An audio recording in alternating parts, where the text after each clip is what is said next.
some of you have been doing things with me online for a really long time. So for you, you're probably like, why is this strange? But book releases, book launches are something that I've done in person, and Malaprops has been fabulous to host me. So imagine that we're actually sitting in a warm, cozy bookstore, and that you have your coffee or your tea, and maybe we're going out to a bar afterwards for a party and a drink, which is not quite the situation here, but we can pretend a little bit and hope that for the fourth book, which will come out next summer, maybe we'll have better luck. Maybe we'll be able to do it in person.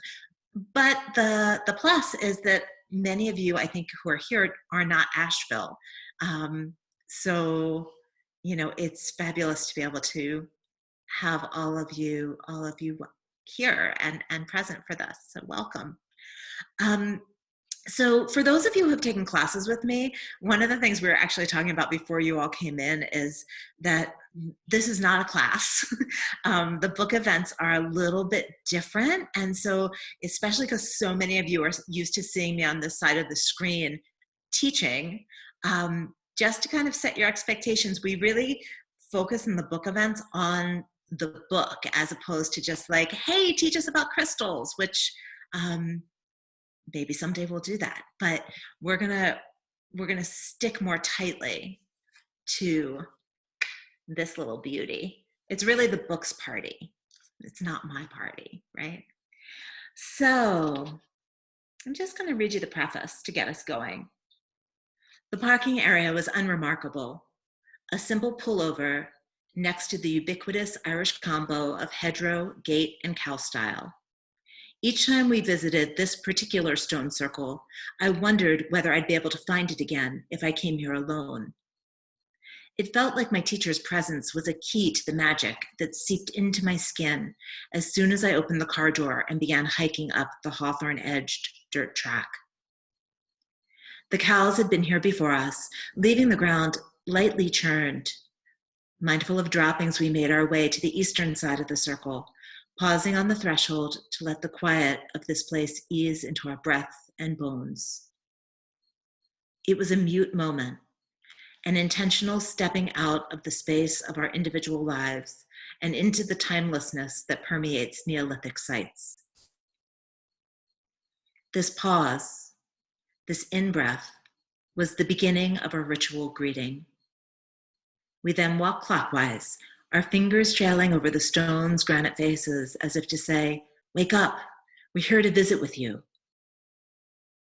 Once this courtesy was complete, my teacher and I went our separate ways, communing with the trees and the rocks until the sun lowered in the sky or a shower drove us back to the car.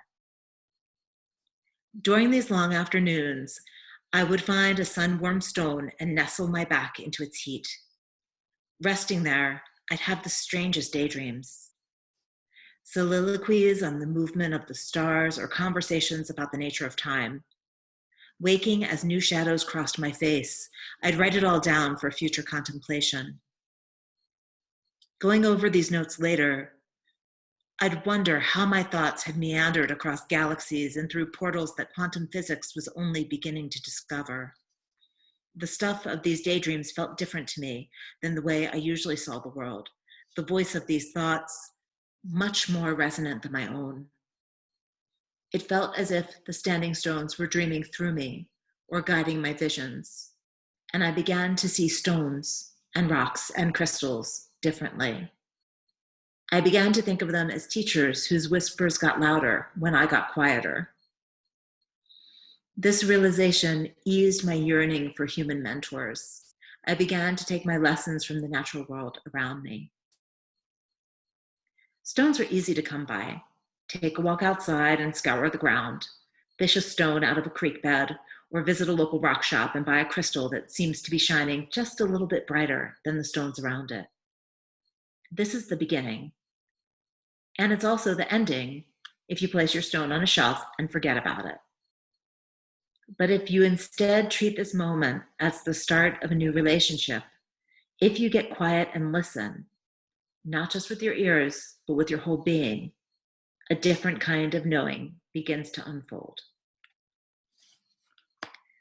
So probably like many of you, I am a person who walks around with rocks in my pockets.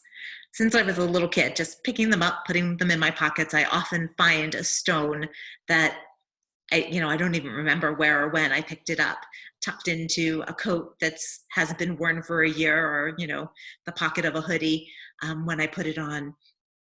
And there's layers of working with the stones. The first is just that picking it up, that kind of touchstone, that touching earth, quieting yourself, reconnecting. Um, and sometimes a stone is a memory of a place. It is specific, and I know where that rock in my pocket came from. I have a couple of those where I have very clear memories of where I picked them up. But the other thing that I've kind of noticed is that stones use us humans as Sherpas. They let us carry them from place to place and move them around in a way that they can't move themselves. I've had the experience often of finding a stone or finding a crystal at a crystal show or at a rock shop, and it's not mine. One of the more tragic versions of this was when I was in Ireland. I was at one of the stone circles, and it was on one of my final days in the country. I knew I would be leaving soon, and I was sitting. There were two stone circles at the site. We called them the sun and the moon. I don't even remember the official name of the site, but the smaller circle was the moon, the bigger circle was the sun. And so I was sitting at the circle that we called the moon. And as I got off one of the stones, and you're probably not supposed to sit on them, but the truth is, a lot of these sites around Ireland are not big parks, and they don't have like admissions and things like that. They're often cow fields, and they're easy for normal people to just, walk into and have a different experience than you have at the large national sites. So I climbed down from the rock, and I saw this itty bitty rock at the base with a hole straight through it. And I was like, it's my parting gift. I can put this on a cord and wear it around my neck. And I got back to my teacher's house, and I was looking for a cord for it. And I just felt very clearly like, this is not mine. I was like, what? Nope, not mine. So I tucked it into my jewelry bag. And when I got home to the States, I found it again. And I thought, well, you're not mine. Whose are you? And a couple of times I reapproached the stone. Whose are you? Where do you need to go? And after asking a couple of times, I got a very clear vision of a woman who had been my acupuncturist and actually also my first tarot teacher when I lived in New York State. And I hadn't seen or heard from her in a couple of years. And so I looked her up. She'd moved to Vermont, and I drove this stone up to Vermont to give it to her. And it was kind of an amazing moment, because I was taking a pilgrimage for a stone this big, right? And I passed it off to her, and there was such an incredible amount of meaning in that moment for her, like more than there was in my souvenir of my time in Ireland. And it's just, it just doubled down on my faith in that serendipity. And if you just listen and follow your instincts, no matter how bizarre they seem, you change the world a little bit. You change someone else's life a little bit. You allow a little magic to happen that wouldn't have happened if you weren't paying that level of attention. And I feel like the stones can bring that out in us if we let them. One thing that I wanted to point out, and I brought like a little pile of stones over here, because this is one of the lovely things about Zoom. Instead of doing this in person, I have like everything around me. I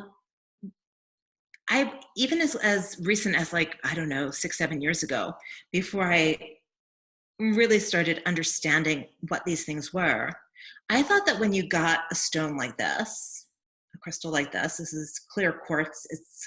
You can't see it on the camera, but it's rutilated, which means that it has these thin gold threads in this case. Sometimes rutilations are other colors. I I thought that this was kind of a natural object that was then man-made, like that clear quartz existed, and then some human came along and carved out this point. But this is what's in the ground. And if any of you are on Instagram, I think his account is just Crystals of Australia.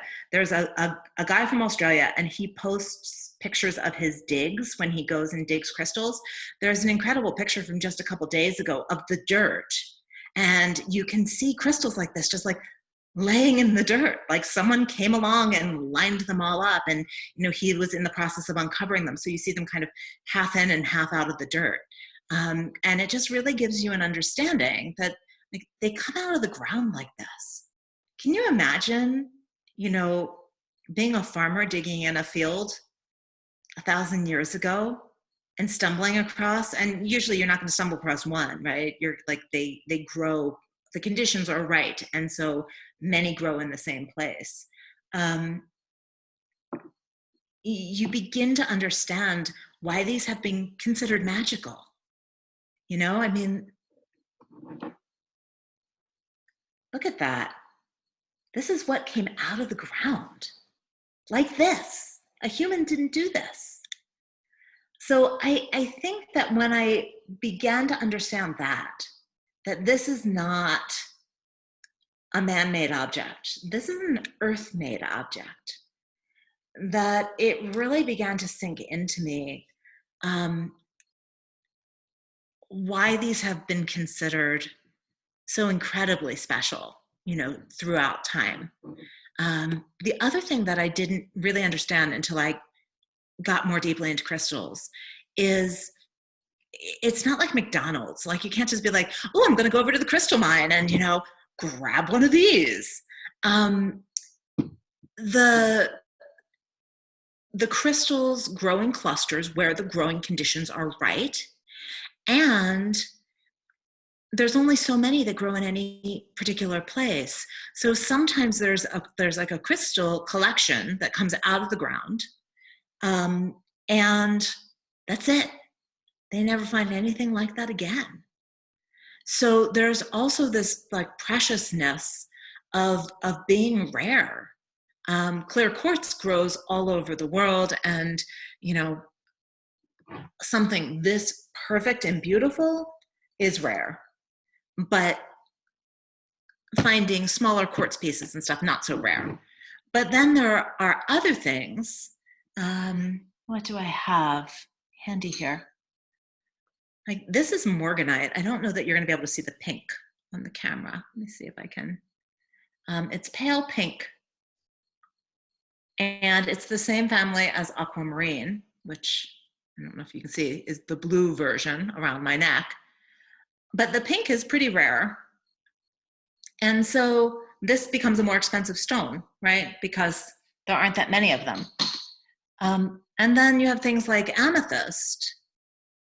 Like, look at the color on this, right? This is a natural amethyst. Can you imagine? You're just digging along and you find this like incredibly purple, shiny stone.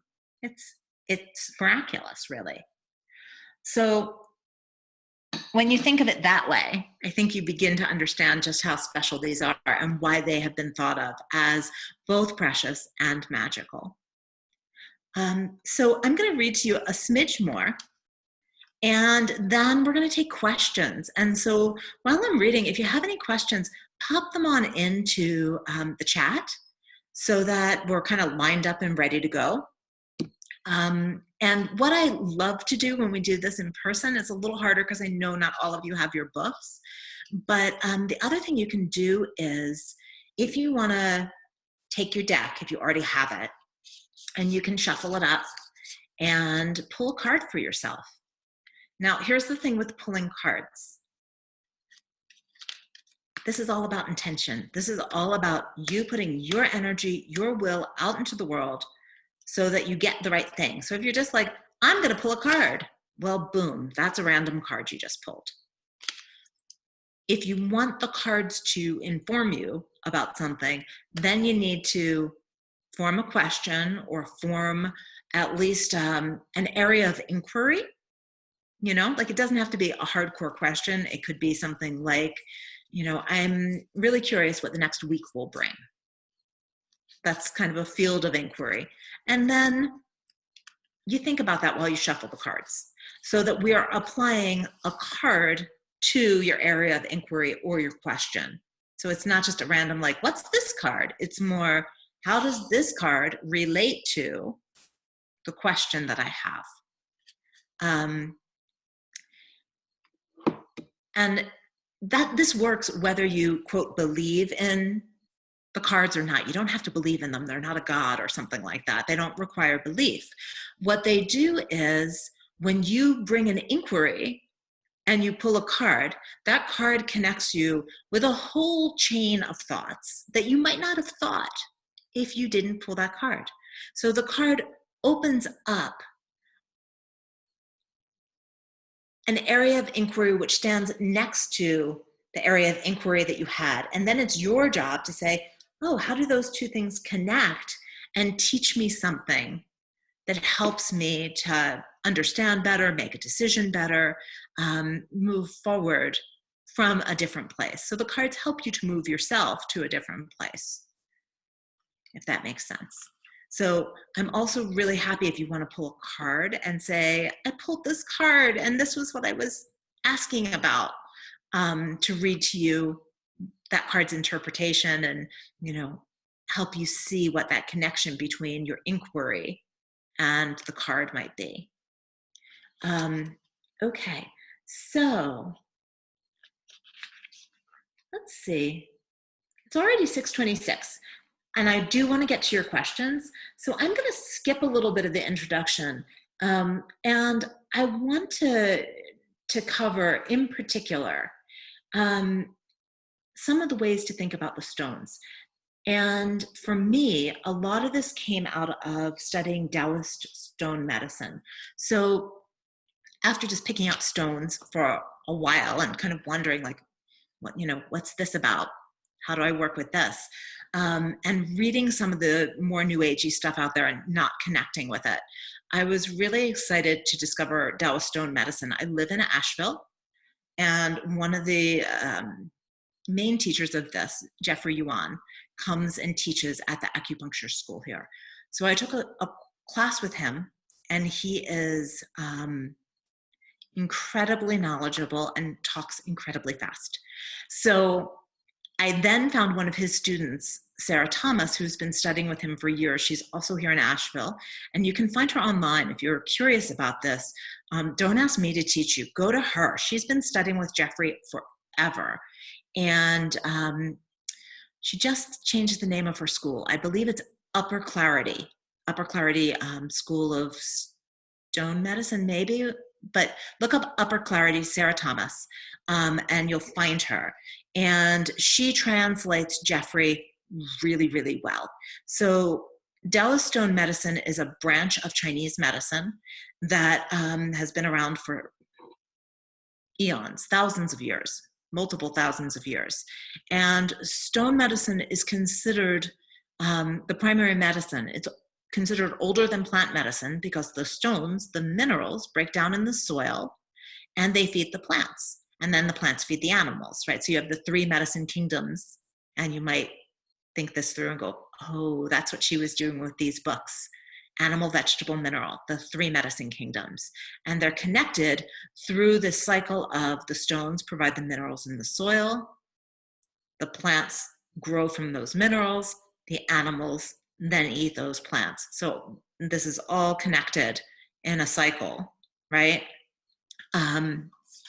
And there are a couple of major lessons that I pulled from the Taoist stone medicine classes that really helped me to understand stones in a different way than what I was getting from reading a bunch of more new agey books. The first, and I don't actually know that I talked about this in the book, but the lineage that Jeffrey is from is called the Jade Purity lineage. And they really believe that everything you need to know the stones will teach you, and that, you know, it's not about just reiterating what your teacher said. It's about going to the stones and sitting with them, the same way I would sit with the stones in the stone circles in Ireland. So that was a fabulous permission for me to know what I know and to learn from the stones themselves. But then there were some other principles that really helped me to um, form more of a concrete understanding of how to work with the stones. And I'd like to read those to you before we get to questions. So the first is that minerals are formed at various layers within the earth. Some are created in the mantle, right near the surface, while others form down in the core. The deeper the origin of the stone, the further it can reach into our own bodies and psyches. So by this principle, plants which grow on the surface of the earth are mostly used to treat surface level conditions, whereas stone medicine is used for deeper work. So stone medicine in ancient Chinese medicine was often used for chronic conditions and for like long-term trauma and things like that. And if you think about it and how this relates to our modern understanding, we often need to take vitamins and minerals for long-term chronic conditions, right? Because something's out of balance in our body and our body needs the proper food to fix it itself. So before you could just go to CVS and buy these in a capsule, a lot of minerals were being gotten from the earth directly, from stones. And they were being ground into powder and mixed with water, and people were ingesting them. It wasn't a perfect science. There are some things like asbestos, for instance, that not very good for you. But over time, this became more and more honed. And practitioners, just like practitioners of anything, worked their craft and learned what to use, what to look out for, and what worked and what didn't. Okay, so stones and crystals range from soft to hard. In modern science, this is called the Mohs scale, M-O-H-S, scale of hardness. So soft stones are fast acting, and harder stones take longer to work, and so were traditionally used for more stubborn conditions. So a soft stone, and the stone that is used to define softness on the Mohs scale, is talc, like talcum powder. Right? It just turns to powder as soon as you touch it. That's a 1 on the Mohs scale. And then diamonds are used to define the hardest stone, and that's a 10. And everything else falls in between. Another principle from Taoist medicine is crystals grow and change just like humans. Ancient Taoism teaches that jaspers and agates, both of which feature bands of different colors, are actively in the process of becoming, of changing. And when they complete this process, they will be monochromatic jade. And jade is considered the stone of self-actualization. You can see that crystals will have injuries on their surface that they'll heal. And sometimes, I don't know that you can see any of it clearly enough on this one. Sometimes you can see where they grew around something else. I don't know if you're going to be able to see this from the camera light. But let me see if I can get it at an angle. So do you see this funky little divot? That's where it was growing around another crystal. So just like we have to grow and change, and you can, see these kinds of growth edges here that we're in the process of growing. So just like we have to grow and change, the crystals are growing and changing. So there's this affinity because we're all going through the same thing. Different chemical components within a crystal, like copper or magnesium, are nutrients for different organs within the human body, right? So sulfur, for example, can help with detoxification and is necessary for liver and kidney function. Lithium is calming to the nervous system and it supports brain function. So there are a lot of medications that have lithium in them. And the ancient Taoists knew that lithium, as a component of a stone, not as something created in a lab, could be used for nervous system and brain functions, and they used it that way. And then finally, in older healing traditions, each organ in our body is considered to have an emotional and spiritual state associated with it. So when you get to know the micronutrients contained within a stone and which organs within the body that's going to support, then you can begin to understand the emotional and spiritual implications that stone might have. So all this to say is there's this place where the science and the spirituality come together, right? The science tells us that there actually is lithium in the stones. There actually is iron in certain stones. And we also know from science that those minerals affect different organs in the body. And so then you match that to the spiritual and emotional connections with different organs, and you begin to get this very big picture of how the stones work. It's a whole world. You could study it for the next 20 years and never feel done, just like with the plants and with herbalism. So, a little intro. Maia, thank you so much. I think you managed to provide a lot of information there in a short period of time. Thank you. And the readings were beautiful as well. We had a few people comment in the chat about how beautiful the writing was. And so I actually want to start, before we get to the audience questions, with just a question about the writing. And because it's one thing to sort of research and learn and know and be able to teach about any subject, and it's sort of another thing to be able to write about it and to be able to write in a way that's engaging and even in this case lyrical. And so I wonder if you can talk a little bit about your journey into actually writing and about your writing process. Yeah, so I've been writing pretty much my whole life.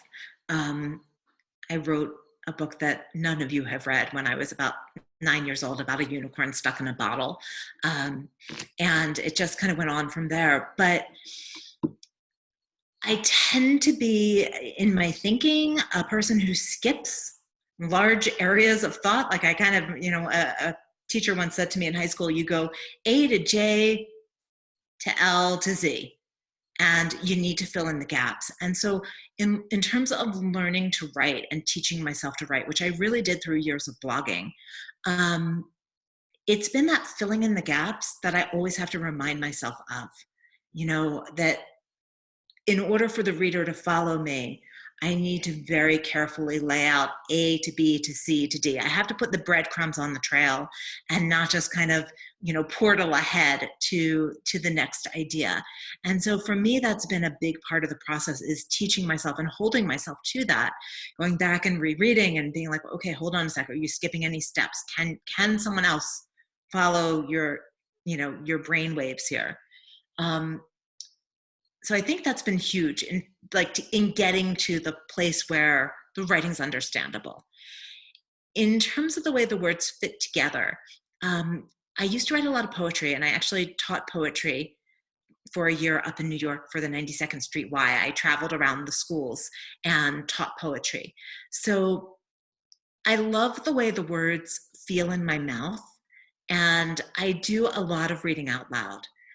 For me, it's really not done until I've read it and I've seen the way the words flow. It's one of the things that my editors have actually had a really hard time with, because they want to just rearrange the sentence for grammar, for punctuation, and I'll be like, oh no, you can't do that. And so that's definitely been a place where some heads have butted, because if it doesn't read well and it doesn't come out of my mouth in the right way, then it's not there yet. It's not right. Yeah. Well, and that actually segues into another question that we got that was specifically about the writing, and we will get to some questions about crystals, promise. But it is a book event, yes, and we're celebrating the book birthday. So. So this question, Olga says, there's a very light, playful, and magical feeling in your writing. It's uplifting and hopeful. How do you keep it up in these turbulent times? It is a marriage between your spirit and nature around your stones, herbs, animals. Yeah. So for me, I feel like we're creating the world. like everything we do is creating the world that we're going to live in. And if I choose to spiral into some of the blackness and the darkness that is absolutely happening right now, then I'm going to start to create that world. I feel like we are at a crossroads of time and space where there are a lot of portals open. And some of those portals are not portals I want to cross into. They're not portals I want the world to cross into. So I'm very conscious, like I can feel that moment where I step into that and I feel the chaos swirling around me and I feel the pull and the suck of that. And I have to very consciously step back out and, say to myself, okay, there are lots of doors here, choose a different one. So, I think that choosing the playfulness, choosing to keep it upbeat is a choice I make over and over and over again. And, it's just so interesting. Like, I feel like we're also in the cauldron. Culture's changing, the world is changing. I heard myself just say, there's like some blackness and some evilness. And I was like, oh, wow, we're using the word blackness now in a very different way, right? And like, boom, we've got it. Like, just as these things swirl around us, we've got to grab them and change them. And we're all in that moment of creation. Like, what are we going to choose to create? How are we going to choose to spin the next iteration of our world? And so, like, just in that moment, I was like, nope, we're not going to say blackness and evilness in that same breath. Not going to happen. And I think that we're all finding that in a lot of different ways, that as we're walking through these times, everything's spinning. And you just have to keep, like, as you grab things, let's get rid of that one. That's not the door we're going to go through. Let's find this other door that's creating the future that we want. And as I'm writing, I'm always consciously, choosing the next future. I'm a person who was raised, and I think my parents might actually be here somewhere. I was raised by a lawyer and a family therapist. So I was raised in a very, intellectual, you go to school, I have too many degrees and way too many college credits. And like, that's a very particular reality. And I had to teach myself a different reality. A reality where energy and intention and things like that actually matter as much as the quote reality that I grew up in. And from the viewpoint of that reality, some of the nasty stuff that's going on in our world right now is going on because there are people who are, they're sorcerers. They're feeding off the nasty stuff. They're using it as a battery to feed themselves. And every decision we make that does not feed that battery is super important. So it's weird to be putting out a book about crystals when the world is like, and it's important to put out a book about the crystals when the world is both. Yeah. Thank you for that, Maya. Yeah. And I think for reminding us too of just the power of language. One of the reasons why those of us who work with books is because words are very powerful. The words you choose, the words you don't choose, and I appreciate you pointing out, the reality of something like the way we interpret the word black and blackness, and what that's actually meant and continues to mean in how we actually see people, and how we interpret human beings, and that those connections are real, and those types of language choices do matter in terms of the reality that we create with our words. Yeah, absolutely. So, yeah. And, I do wonder, like, with that kind of linguistic point of view, so many people are into the moon right now and following the moon cycles, which also means they're into the night, which I think has put a very different spin on what darkness means. Like, darkness used to be the thing that was feared, and we see, like, simultaneously, parallel to what's going on in the world, in the physical world, in with Black Lives Matter and everything else, we see this spiritual movement to kind of bring back the night and to bring back a love of the dark, which I find fascinating, because all of our linguistic, it's like a linguistic tick, right? We go to dark and light. But what happens when we all love the dark as much as the light? Like, on a spiritual level, what is that? How does that then play out in the material world? I don't know. Maybe it's coincidence, but probably not. Right. So let's move on to some more questions. So we have one that is and you've talked about your writing process a little bit, but this is actually a great question. What's been the most unexpected fun experience that came out of creating this book? Mm-hmm.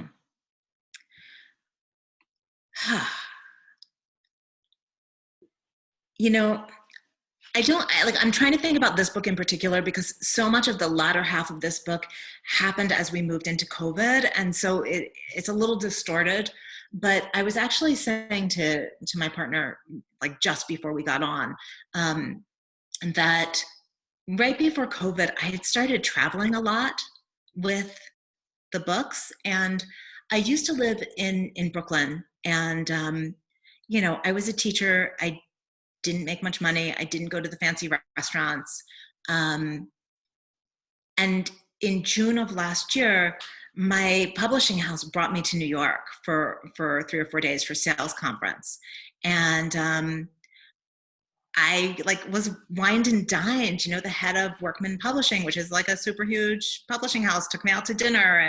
And it was so much fun to be back in that city where I'd lived for 5 years and had such a different experience, and to be staying at like a super nice Midtown hotel and being wined and dined. And it was, I think for me, it was the juxtaposition that was fun. It was like, oh, I get to see the city from this whole other point of view now. And meet really fascinating, interesting people and spend time and have dinner with them. So for me, as a person who's like interested in unusual conversations and tackling ideas from 50 different angles, getting to meet some of these people who are in the book world, who are like, they're intellectuals and they're quirky and they're unusual and fun, has been part of the highlight. Like, just the people I've met and the conversations that have come out of that are pretty spectacular. Yeah. That's great, and good to hear. That's been your experience with folks in the book world. That's wonderful. We have someone else who asks, what might make this book different from others?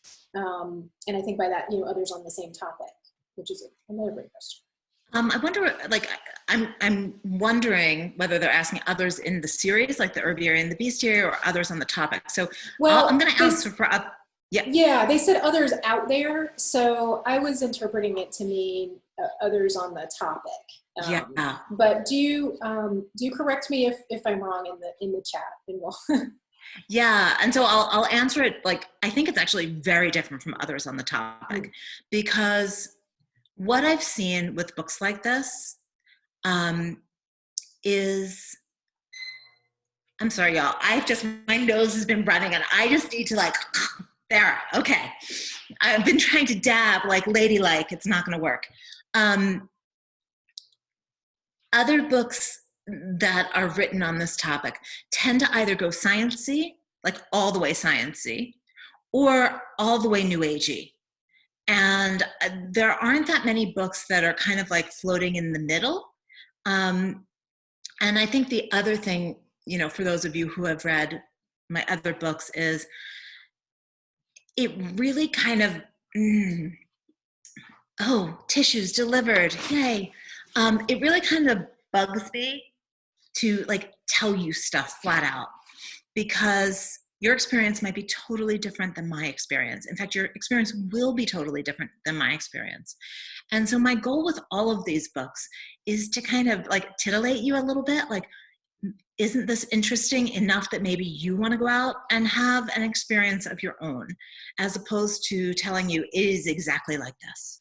Like I'm hoping in this whole series that it's an invitation to step into this world and to explore for yourself, and to go a little deeper with the plants, animals, and minerals for yourself, as opposed to just like taking what I say as gospel, because,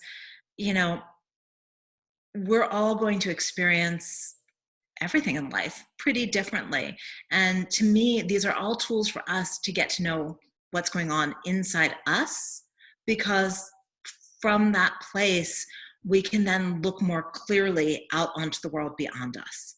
Like, you can't see the world beyond you clearly if you don't understand yourself, because you're always running everything through your own filter, right? So in order to kind of understand your filter, so that you can then look out into the world more clearly, there are these exercises and experiences that help you get to know you. And I think that that's how we can use the crystals and the plants and the animals, to let ourselves step into that moment of reflection. And I think that that focus is pretty different from what else is out there. A lot of the other books are going to be written by someone who wants to be an expert. I don't think I could ever become an expert. There's too much to know. And what I really want is for all of us to experience. Thank you. Yeah. So there's another, we'll move into some more crystal questions now. Okay. There's one that's just sort of a personal question for you, and whether or not there's a particular crystal that particularly resonates with you, or you feel is helpful to you in your life. Yeah. I have a gazillion smoky quartzes. In fact, like, I pulled some things in case I needed props, and they are all variations of smoky quartzes. And I also I really like the oddballs. I'm a big fan of just the unusual shapes, and even the things that are kind of like wonderfully fugly. But yeah, a lot of smokies. I'd say that that's probably like my number one go-to, and the stones that I return to over and over and over again are those smokies. That's great, and that's an interesting.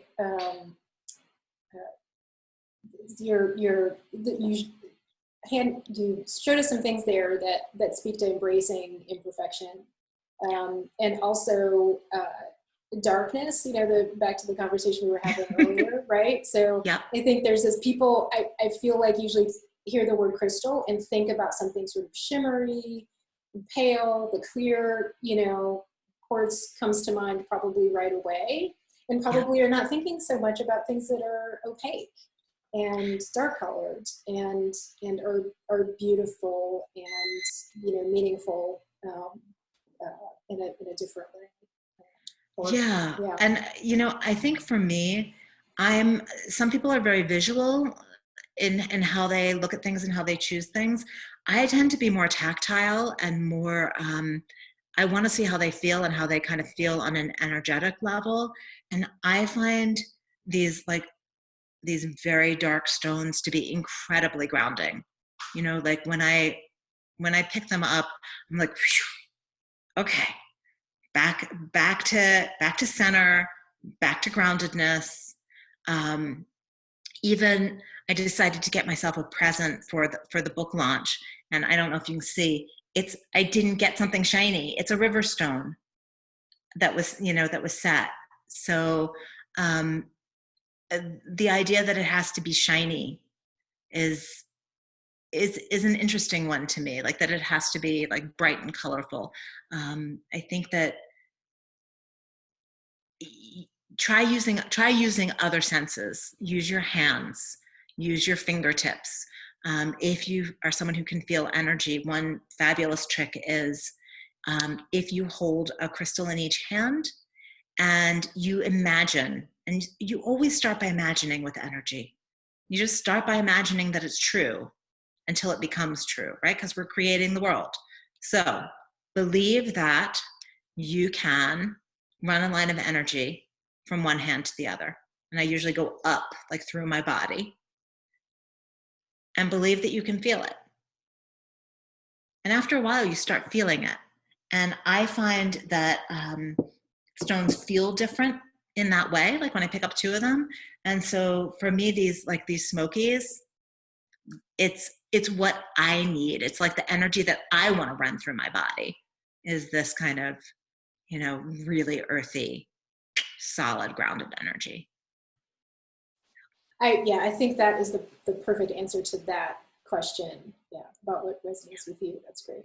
And we had someone else who asked about if there was a crystal that surprised you, and specifically, maybe you didn't like its aesthetic, but you connected with it energetically. Maybe with the smokies, you like the aesthetic and connect with them energetically. But was there something that sort of, that you didn't see coming in terms of how you connected with it? I think I'm gonna, with all of these books, there's always been something that's jumped in that surprised me. And with this one, salt, right? Because salt is a crystal. And that one, it was one of those moments where I was like, salt? I'm writing about shiny crystals. What's a salt thing? And exploring that further and really just, beginning to think about all the different things that are sugar's a crystal. Like that kind of moment that salt dropped in, and then I was like, ooh, snowflakes, ooh, sugar, and I started to think about the things that have a crystalline form and where we intersect with that in our lives.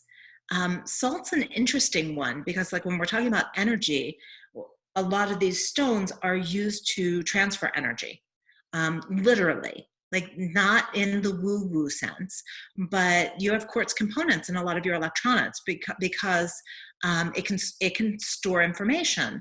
There are other stones that actually can move energy, and so they're used in different mechanical and electronic components. Salt traditionally has been used to nullify energy. So in magic, if you're in Harry Potter land and you have a magical item and it's going out of control, dunk that thing in salt water. So I think it's really, fascinating that there are things that science has shown us to be true about the crystals, about how they move energy or hold energy. I don't know that salt is used in any scientific way to negate energy, but it's interesting to think about. And, I love to find these threads that I can then start yanking on. Now I'm thinking, ooh, if you have a grease fire that you can't put out with water, I know that you can use flour. Could you use salt? So what are the things? I don't think you can. I think don't try it. I'm speculating here. I think it might do one of those pretty flares. But I think that there are these little threads that connect different parts of our thinking and different parts of the world. And when something pops in like salt, that is just totally unexpected,